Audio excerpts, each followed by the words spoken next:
Okay, my YouTube minions, I have another battle here with Draco Falconi. You might remember him. He's a real-life friend of mine, and he's actually one of the people that is responsible for helping me be able to post Gen 6 Wi-Fi battles, so pretty cool guy. He actually got the first one that we did for Gen 6. It was one of the first ones I posted. And, yeah, so I want a bit of a rematch, so let's go ahead and do this. It's always a pretty good match between me and Draco. Anyway, so he leads with a Zelf, and he thought I would as well since I have a Zelf in my team, but no, I lead with Aerodactyl. This is my Mega. Actually, from a design standpoint, Aerodactyl, or Mega Aerodactyl, is one of my favorite Mega evolutions. So, yeah, I decided to use him for once, even though he's not quite so great compared to other Megas. He can still hold his own. So I just go for the Aerial Ace, and he thinks that I'm going to set up or something. This is not necessarily a lead Aerodactyl, unfortunately for him. So, yeah, I am going to be able to get the 2-hit KO.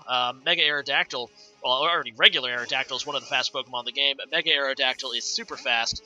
No way he's going to outspeed me with a pesky as Elf.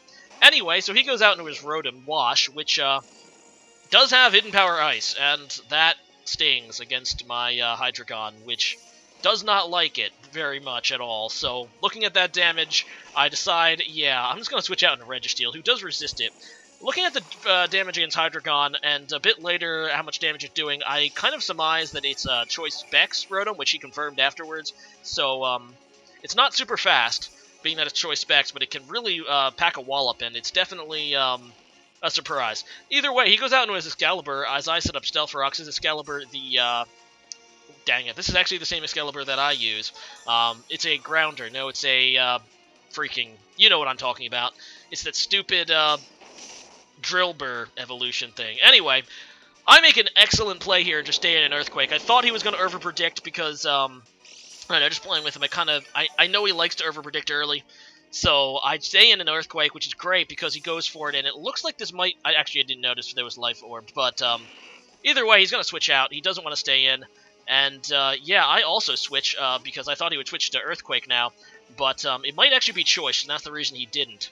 But yeah, this is actually a pretty favorable double switch for me, since I go into a Zelf, which is faster than Gengar and can hit with a super effective Psychic.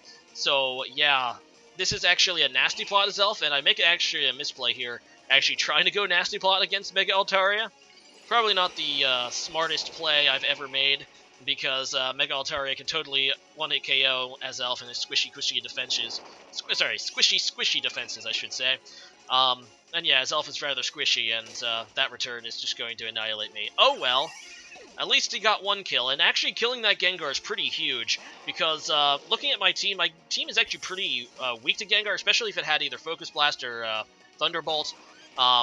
Without it being there, my Starmie can actually come in and do some awesome things. So anyway, I go into my Choice Specs Hydreigon. This is a Choice Specs Hydreigon. I went for the Flash Cannon thinking, okay, it's the only move that can really hurt Altaria, and I don't think it's going to take it that well. But he makes a good play and switches out into Heatran, which double resists Steel, so obviously not going to do a whole lot. So now I go into my Starmie, which is, looking at his team, counters a lot of it. So it's a pretty good Pokemon for me to bring. This is actually a bulky Starmie.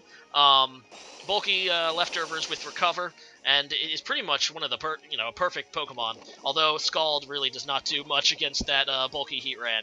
Anyway, so he's going to go ahead and go for the Toxic. I'm not really sure why. Maybe to limit the amount of turns I can stay in, but Starmie has Natural Cure, so it doesn't really hurt me that much. All I have to do is switch it out and get rid of the Toxic. Either way, Scald is a 3-hit KO, which is kind of atrocious. I guess I should have a little bit more special attack investment on the Starmie, but then it wouldn't have its bulk. Also, I'm pretty sure this Heatran is especially bulky, it looks like. Either way, one more Scald will do it, but he's going to switch out to save his Heatran. Kind of pointless for it to die here.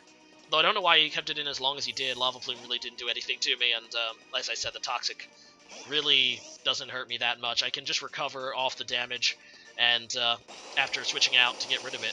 Either way, he goes back into his Rotom, which is his really his last check to Starmie. I believe my Starmie's faster, but I just don't have enough firepower, being my only attacking moves are Surf, Ice Beam, and I also have Rapid Spin on it, though I don't really need to use Rapid Spin. None of my Pokemon are particularly weak to Stealth Rocks. Either way, my 3 attacking moves do not hurt Rotom that much, and it can do a lot of damage. And look at that damage. Even with a crit, that's definitely Specs Rotom. And a Specs Volt Switch or Thunderbolt would probably kill Starmie, so I really need to be careful against that Rotom, who he can, every time I kill something, he couldn't get a safe switch into it and do some massive damage. So he goes for the Earthquake, which is a good play. Registeel is obviously pretty bulky and actually lives. I go for the Thunder Wave, and he's actually predicting Explosion. I've used Explosion a lot in my Wi-Fi battles recently, and sometimes meta's gonna kill you, Draco, man. This Registeel does not have Explosion. He's actually going to switch out. I was just going for the Earthquake to get damage. I don't even have Iron Head on this Registeel, so really, really good play for me. Earthquake would have hit Altera anyway since it lost its Flying type upon Mega Evolving, but that lets me kill the Excalibur. Let's see if I can remember its name. Exadrill. That's what it is. Maybe it was halfway through the video, but I remember what his name was eventually. Anyway, so he goes into Heatran, and I'm just going to let Registeel die and hope that he overpredicts again. Obviously, he's not going to. He just goes for the Lava Plume to kill me, but I was going for the Earthquake just in case. But, yeah, Registeel dies. This does give me another safe switch into Starmie, though, so that's not too great for him, since that's going to force him to switch. I'm going to get one more Scald on one of his Pokemon on his team. Actually, no, I think I'm actually just going to recover. Yeah, that's what I do. I recover, but he just taunts. And that's why I'm not a huge fan of taunt on Pokemon that aren't fast, because they can still get off one non-attacking move like that, and yeah, that taunt really doesn't help him at all. I mean, it keeps me from going recover again, but he's not going to damage me with Heatran. Oh well. I guess he was hoping I would try to kill him or something. I'm not really sure. Either way, so now I'm going to Scald, and gives me additional chance to get damage on his team, as well as a burn, which would be pretty cool. Just for the residual damage, if nothing else.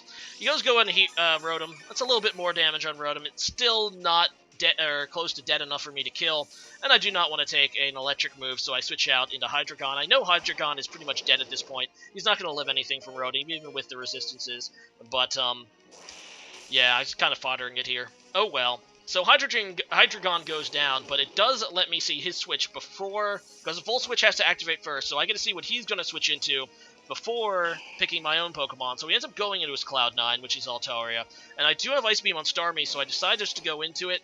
He hasn't seen Ice Beam yet. I mean, obviously it's a pretty common move to have on Starmie, but I might have something else. I might have Psychic or Thunderbolt or something. I don't know. Either way, he does predict it, goes out into Rotom, which, after the Stealth Rock damage and the minuscule Ice Beam damage, I'm pretty sure I can kill now with Scald, and being that this, I'm pretty damn sure this thing is Specs, I know I can outspeed, and I do, and the Scald is going to take down Rotom, so yay for me. At this point, his last two Pokemon are his Heatran and his Mega Altaria, both of which I'm pretty sure I can kill at this point with Starmie. I do actually end up switching out into my last guy, just because I wanted to use it. I mean, like I said, at this point in the battle, I pretty much won already. Starmie can basically wall the rest of his team, well, one-hit KO the rest of his team at this point, and I really wanted to send out Infernape.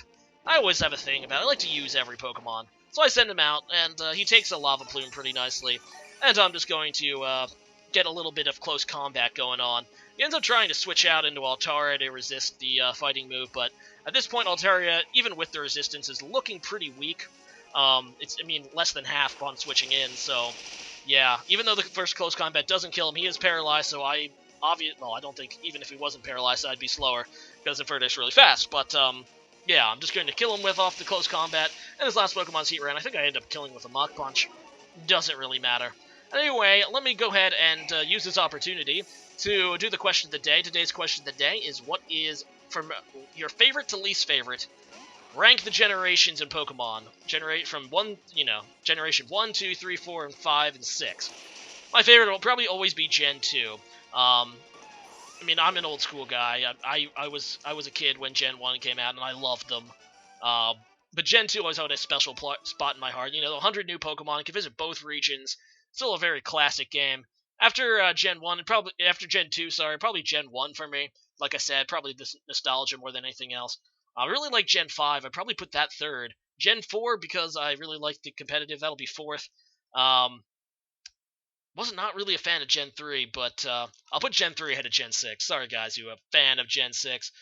I'm really not a fan of Mega Evolutions, although it did fix a lot of competitive problems from Gen 5 as well. Anyway, so leave a comment about your favorite Pokemon generations from most favorite to least favorite, and I'll see you guys again next time. Bye. Oh, also, if you like this video, make sure you rate, comment, and subscribe.